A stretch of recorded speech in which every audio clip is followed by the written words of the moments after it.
I'm the CEO of Louis Karol and the son of the founder, my father Louis Karol, who's 91 now and still goes into the office every day, which to me is quite amazing. But what I'd like to do is just start with a slide in honor of Caesar Pelli. I worked for Caesar Pelli in my very distant youth in 1980, which most of you I don't think remember. But Caesar passed away on the weekend, and this was one of the buildings that I worked on as a very young student in his office. And I thought I should honor his memory with a quote, and I thought it's a rather beautiful quote because it's always been an inspirational quote. And Caesar said that architects must produce what is needed of us. This is not a weakness in our discipline, but a source of strength. And I believe that that's a very important concept in a practice like ours, which is what is termed primarily a commercial practice. So to give you an idea of who we are, the man at the top is at the left-hand corner is my father Louis Karol in the very early years. The photograph in the middle is myself, my daughter, who has now joined the practice. Never easy having a daughter, particularly a strong woman in the practice. So if you don't like the layout of any of the slides, it's her fault because that's what she's how she decided. It should be my father and my sister and my very proud my five-side football team who came third in the architectural league in Cape Town.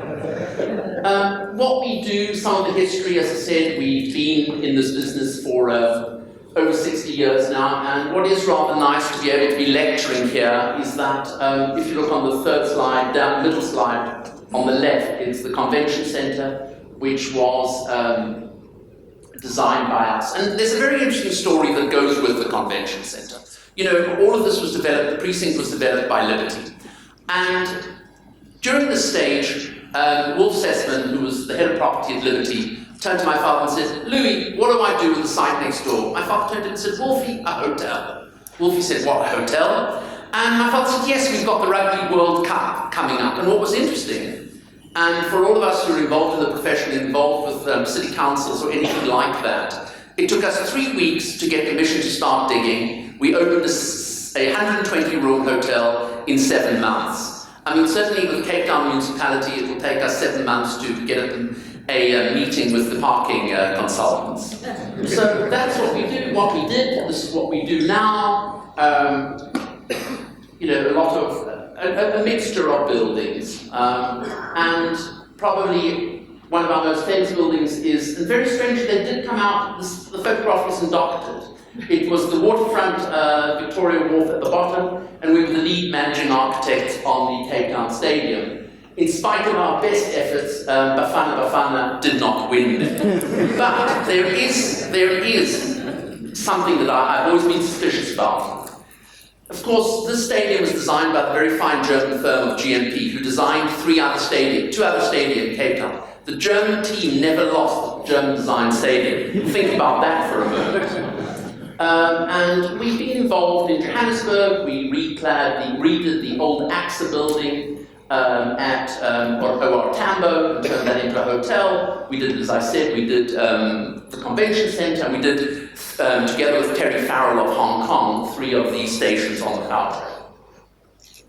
And hospitality has been something that we've become very involved in. I mean, our first hotel was the Alexander Hotel in Johannesburg, right by the station, which I think even had ensuite bathrooms in some of the rooms, but I can't remember. But one of our biggest things was our rollout that we did for the Holiday Inn. And what's interesting here is the second slide down was the one that we did in Mauritius.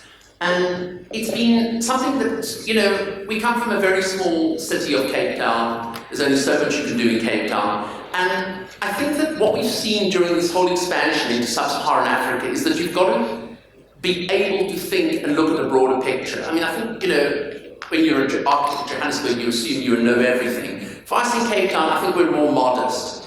And one of the things that's been very much part of it is that we started to do outsourcing for British architectural offices. And it has been an enormous eye-opener. It's opened us up to new technologies because of the work that we've done, you know, in drywall in the UK. We were the first firm in Cape Town to do demising walls in drywall on the old Neutral building in Darling Street. And I think also what's also been very interesting for us as an old firm, in a way reinventing ourselves with younger designers, is looking back on buildings that we did in an earlier period. So for example, we did the Golden Acre in the 1970s. I did the lecture set on the original sections that went to competition. And of course, it's still an incredibly vibrant building because it is one of the few buildings, and this is a huge contrast to Sandton, is that it's a CBD building that is still permeable and is accessible from the station, from the bus station. And over the last few years, we've been re-looking at the thing of, if you look at the bottom photograph over there, of recladding the parking garage, of introducing offices on top of the parking garage, and building this what was to be called the Mandela Walk, linking, it's open, it's permeable, but it will give cover from awful weather. Unlike Johannesburg, we have terrible weather in Cape Town, it rains constantly. But the important thing here, it was not to create privatized space, and that is what was so important in this design to us. We're doing a lot of urban design at the moment, including this, which is in Virginia Beach, which is the old Virginia Airport in Durban, KZN. Long process this. And we've also, one of the things that's happened in Cape Town is there's an incredible move towards residential in the city centre. And this building, which we're designing in Woodstock, which is on the edge of the CBD in Cape Town, has been very important to me personally, because I think what we're seeing in Cape Town, I don't know if you've seen it to the same extent, you're certainly seeing it in Durban, is that a lot of beautiful Cape Town buildings are being painted in what's now being termed Cape Town sludge.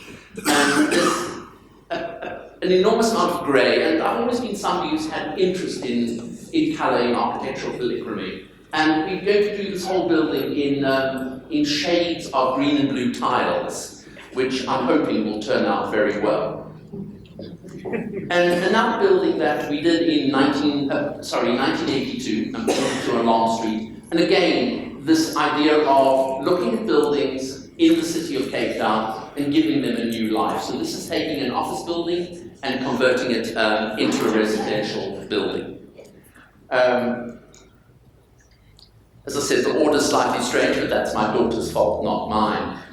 And we've also started to expand the office, and Kelly Columbo was very much part of this project, which was Society House on the Cairo Road, which is the main road in Lusaka, the capital of Zambia. And again, this idea of the mixed-use building. It was an office tower, repurposed and reclad to become a hotel, shopping arcade, parking, and offices. But really, where does that take us? And the place that we really focused at the moment is West Africa. And the other day I was watching MTV, and it was the Village People singing Go West, of which these are the words. And for those of you that are slightly younger, there was a version of it, a cover by Pet Shop Boys in 1993. And I've taken this very to heart, that maybe it's time to go west. Life is peaceful there. And even if it's not peaceful, unlike South African developers, fees are paid in West Africa. So that is what we have done, and we have gone west. And over the years, we've looked at various schemes, and this was probably the first one. It's only slightly west, which was the Grande Hotel de Congo, which was a redesign of the precinct of the hotel in Kinshasa. Again, looking at the mixed use, introducing a shopping center, redoing 2 hotels, and introducing flats or apartments, if you want to use that. And we've also been very involved in Ghana. And we've looked at, again, various office developments. This was a building for the HFC Bank. And it's one of the things that you learn along the way. I grew up in this office in Cape Town where my father did every presentation in the boardroom. Everybody was there, and first of all, and you explained everything. Suddenly, we've got this problem that we are sending presentations by email to a client sitting very far away from you who won't necessarily have your explanations. And I always remembered, because this building was originally a more copper-colored building. Suddenly I get feedback from the client, the investors aren't going to go with it. I said, why? What's the problem? They said, there's no ways they are going to build a timber corporate office building. And suddenly you realize that you're in this problem, that your drawings have to be self-explanatory when they leave the office and go west. And it's something that we've become very disciplined about in the office, that there'll always be a CGI, but there'll also be a second CGI that includes all the notes of explanation of what the building is. And I think it's been something that's, we've learned along the way. And I think the other thing is, and I always come back to this wonderful man called Max Fry. Max Fry and his wife Jane Drew both trained at the Architectural Association in England in the 1930s, and then were very involved in the School of Tropical Architecture. And they were in West Africa, and they did this incredible book called Architecture in Tropical Zones, I think Architecture in Tropical and Humid Zones. And they look at sun shading and sun shielding, and it's something that's always sort of stuck with me. What did we learn from Max Fry? And what we're seeing now, which I find very interesting, is as the technology advances, our obvious move is often towards shading and means of reducing the solar glare like that. But it's also, you've got to balance it together with the advances in solar technology in the glass, that sometimes you're actually better off with a high-performance glass than you are with the solar shading. And I always quote Henry Staub from Eris about it, where he said to me, whatever you do not give me a brise soleil that I cannot see through. And I think we all, have a certain nostalgic view of the brise soleil, particularly in West Africa. But I think you do need to be careful of it in the modern environment. And if you look at this little office park that we're doing in Ghana, we're trying to get that balance between solids facing west and high-performance glass. And again, a hotel that we designed at Jami Lake in Abuja, where again, it's to try and find that balance of the use of balconies, of the use of sun shielding, how you will deal with that. And now to get on to Abidjan, and again, this is really my daughter's fault.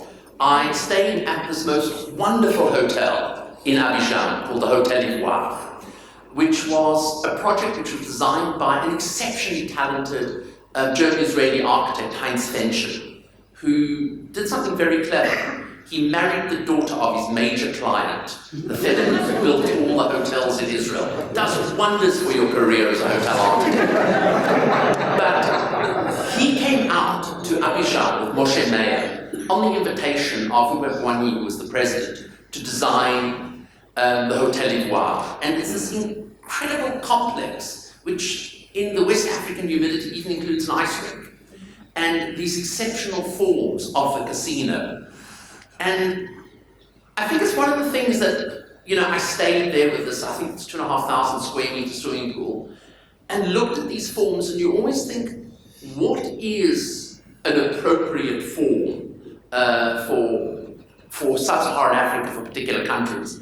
And I think in a way, if you look at the towers that AHMM did in Accra, which they're based on Kentekon, I think they are very, very clever buildings, because they have a certain reflection of the place, yet they're very modern. And it goes back to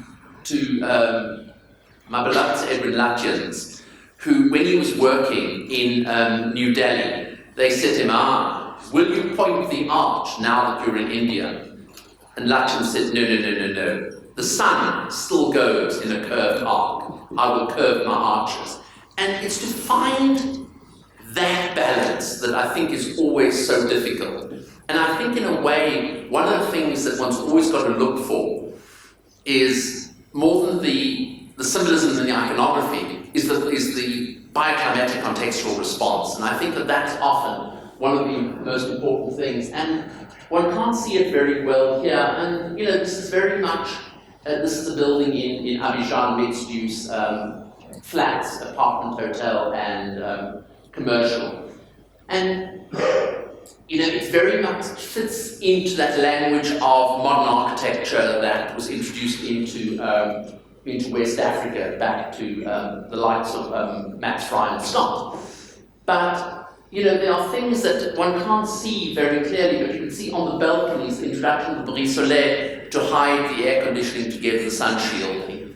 And I'm just very excited about this context of Abidjan, and this is quite a large corporate office building that we're doing at the moment, also in Abidjan. And again, the whole problem of a building facing west. West are the most fantastic views. You've got to get that balance between shading the building, yet allowing people to see out. And as a very last project, this is a resort that we're doing on the Ile de Boulet, which is the lagoon at Abidjan. There was here a lovely photograph of me drinking from a fresh coconut that was given on site. That was rejected by my daughter as well. But the thought is there. And I did take my jacket off in the 38.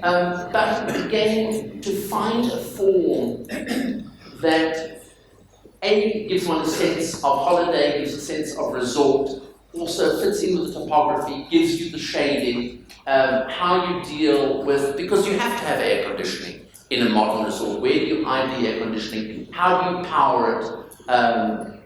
And just as an extension, it also will have a hotel and football training ground. So it's quite an unusual combination in a resort.